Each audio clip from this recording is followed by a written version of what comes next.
Hey guys, this is Benedict, and welcome back to another episode of Let's Play Pokemon Colosseum. In the last episode, we explored a bit more of Phoenix City, got our first TM, we met the Mayor SK'd of Phoenix City, and caught our first Shadow Pokemon after getting some Pokeballs from the outskirts stand, right here in this very room, which, as you can see right here, was a level 30 Makuhita. Now, in this episode, first, we are going to see what this TV is gonna say, because it was flashing before, but I accidentally went and read it and had to restart this recording because I did a little bad thing in the beginning. But anyway, we just received breaking news. According to the arrested Snag'em member, the smaller Snag machine is compact enough to be carried by a single person. Wearing this machine transforms ordinary Pokeballs into Snag Balls. A Snag Ball is an alarming device. It can actually steal Pokemon from their trainers. It is hoped that the missing Snag'em machine will not be used for criminal purposes again. Well, I am stealing people's Pokemon, but yeah, not for criminal purposes. Now, anyway, guys, you guys remember Greeny, Reddy, and Bluey from the last episode? They were with that weird disco dude, Myroby. Well, as you can see, one of them's right here, Greeny, actually. Now, we have Greeny, yes, I'm going to refer to them as that, but actually their names are Verde on the west exit, Rosso on the east exit, and Bluno down on the south exit. Now, if you guys know anything about Spanish, Verde will come to mind. Rosso, I don't know where they got that from. Inside joke with my friends there. And, excuse me. And Bluno, okay, that's not really very creative. It's like Bruno from the Elite Four, but blue.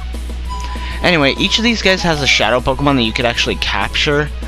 But there is one hard thing, and it is one of the hardest choices I've ever had to make for a video game, strangely. It actually pained me to think of this for this LP.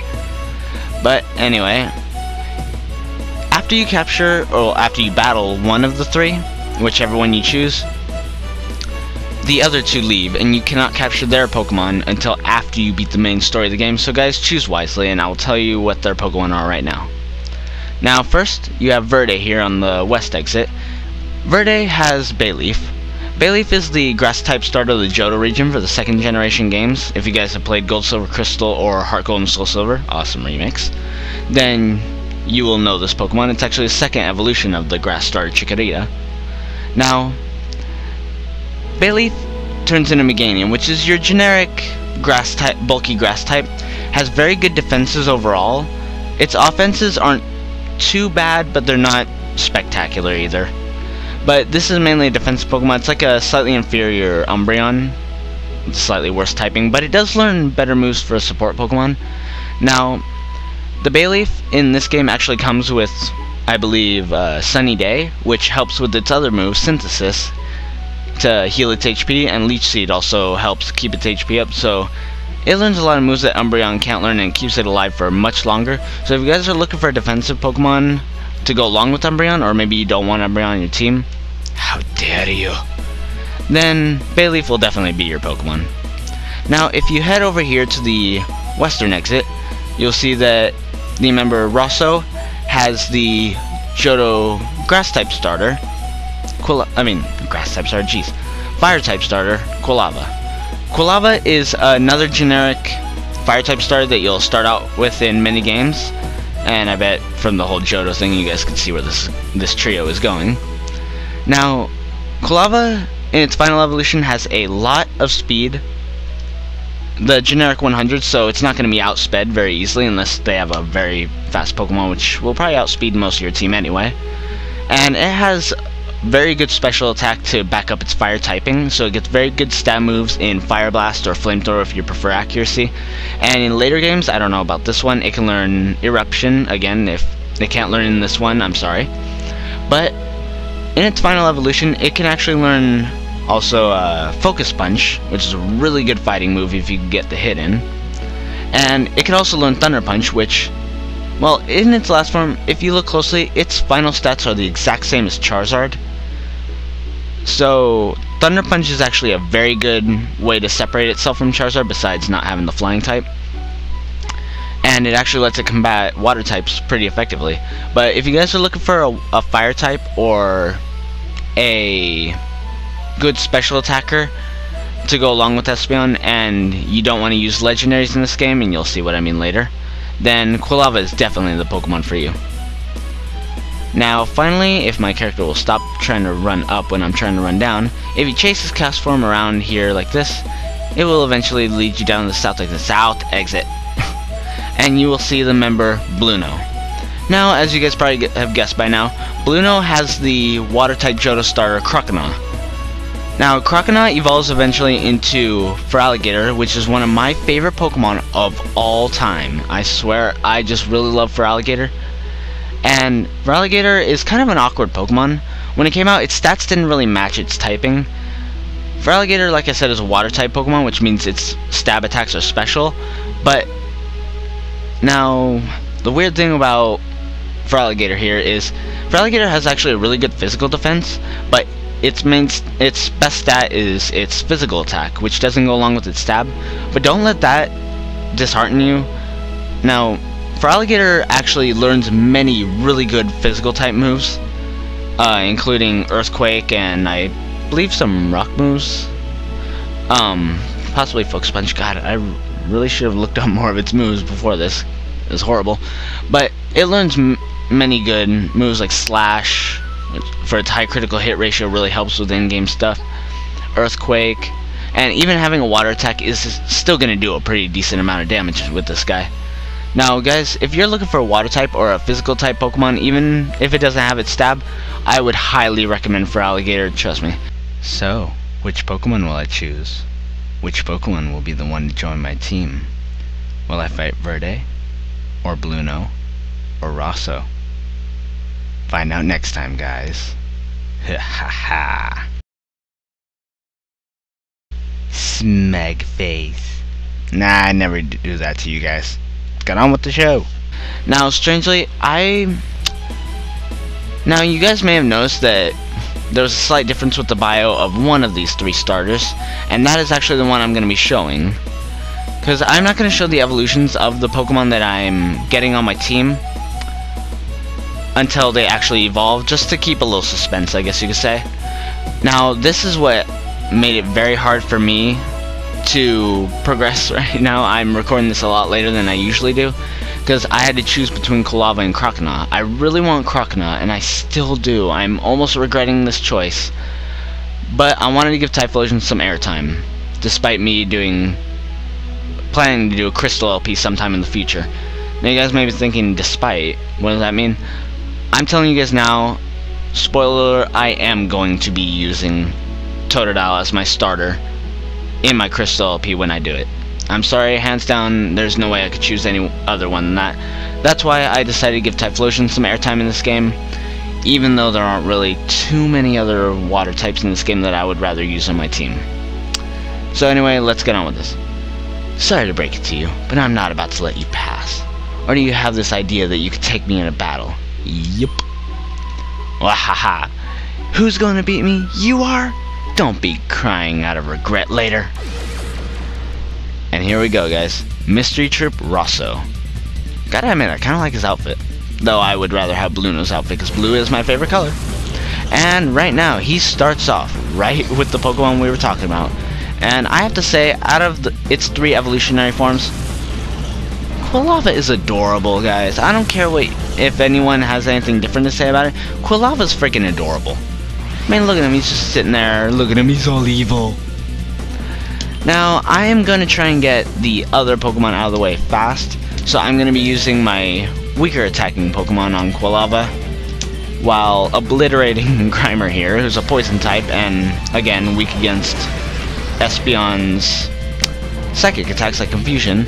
As you see, like I said, one hit kill, even though it is kind of defensive. Ooh, an Embryon grew a level, that's good. Gained a good amount of HP there. And he comes out afterwards with the Spoink. Spoink is a psychic type, so it may be good to switch it back up.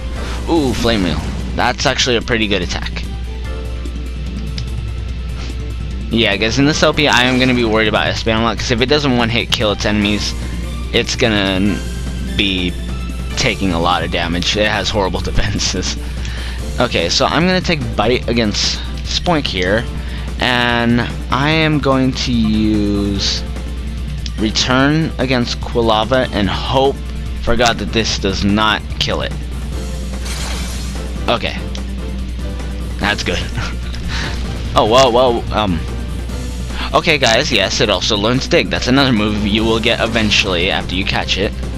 Now, there's some things I have to tell you guys about Shadow Pokemon, actually. When you catch them, they only have one move, and that's Shadow Rush. Shadow Rush is a Shadow type move that only appears, actually, in this game. Okay, I'm gonna use this for Dig. But where was I going with this, really? Yeah, it's a Shadow type move, which only appears in this game and its sequel. Shadow type moves are super effective against every Pokemon that is not a Shadow Pokemon. So my two Pokemon here, if he uses Shadow Rush, it will be super effective, but it also does recoil damage. Meaning they will take a little bit of damage too, so if they keep using it, eventually they can faint, so you'll have to be careful with that. In the second game, in the sequel, it's not as big of a deal since there are other Shadow moves that don't do recoil. Excuse me. Okay, and here, I'm gonna use Bite to whittle down its HP while I start chucking Pokeballs again. Actually, I'm really hoping this captures. I'm not sure the exact catch rate on Quilava. I'm pretty sure it's low somewhat since it's both evolved and a starter Pokemon. But I'm gonna hope that its HP is good enough to get this. 1, 2, 3. Yes! And I got it in a Premier Ball. Yeah, that's my little chair. You're tough. Surely and Folly can't be blamed for losing. I gotta feel sorry for those guys. You guys will see what I mean in this game and the sequel if I LP it, but what was that strange Pokemon? What'd you people do to it? That? It's a Pokemon that we turned into a fighting machine by artificially closing the door to its heart. Dude, that's cold.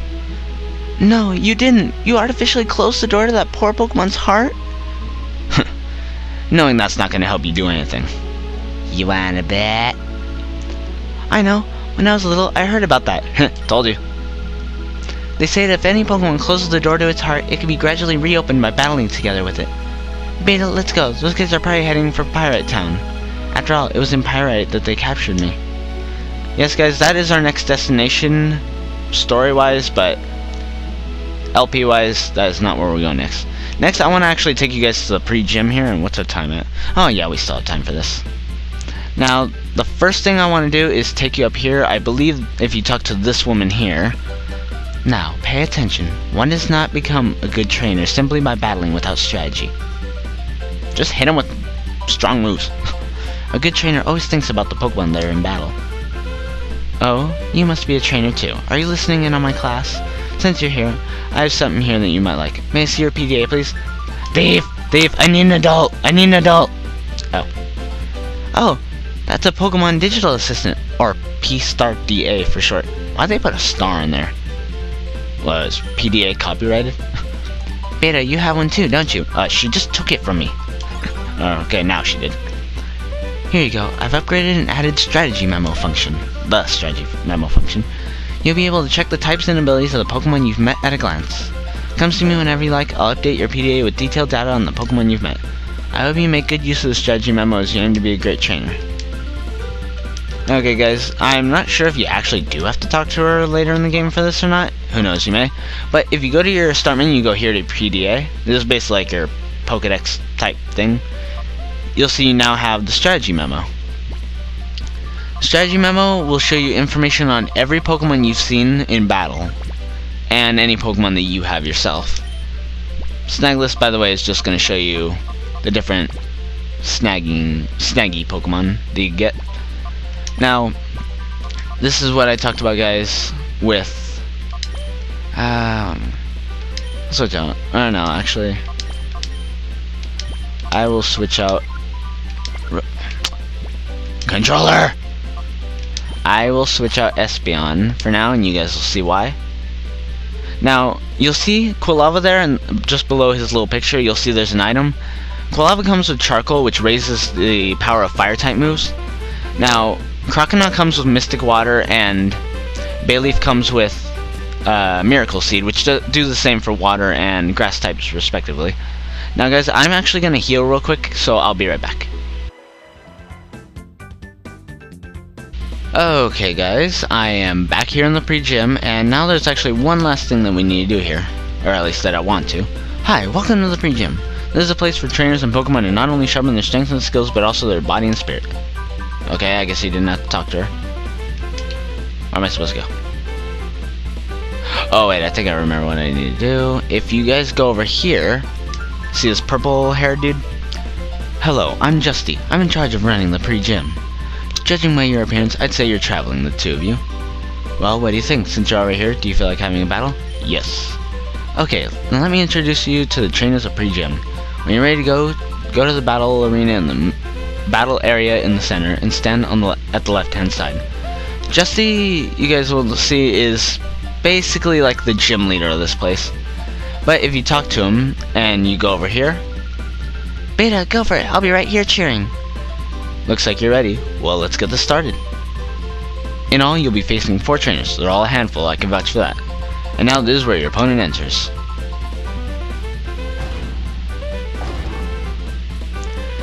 Now guys, I'm probably going to speed up these 4 battles. You could go and heal in between if you need to. But I'm going to speed these up because there are 4 battles and I want this episode to be shorter than the last few episodes. Oh my god, those were way too long. I'm sorry about that. But anyway guys, so here we go. And by the way, try and keep an eye on these trainers' names. They're, oh my god, so uncreative with the types that they use. Here we go.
Okay guys, and I think that'll be enough for the little speed up. Hopefully I can speed that up enough to shorten this episode. Whoa, that was inspiring. You showed me a great battle. It deserves a gift. I want you to have this. And we get the White Herb. The White Herb is an item that, if a Pokemon holds it, any of your stats that go down during a battle will automatically be reverted back to their natural state. You don't have a full party of Pokemon yet, and you get 6 of them. I'd like you to come see me again. That's when I will be your opponent. I'll be looking forward to it. Okay guys, I think I'll end the episode off here after defeating the trainers of the pre-gym and unlocking the ability to battle Justy once we get a full team of 6. To which we only have 3 so far, but guys, I believe you need a team of 6 non-shadow Pokemon. I'll just keep it at that for now. But anyway, we will continue next time. See what little there is to finish up here, which I doubt there's anything actually, and head off to Pyrite Town. Well, Pirate City. Pirate Town, Pirate City. God, it's been too long. I can't even remember which it is. I've been hearing both. Anyway, guys, this has been Beta Knights. I'll catch you all next time. Bye-bye.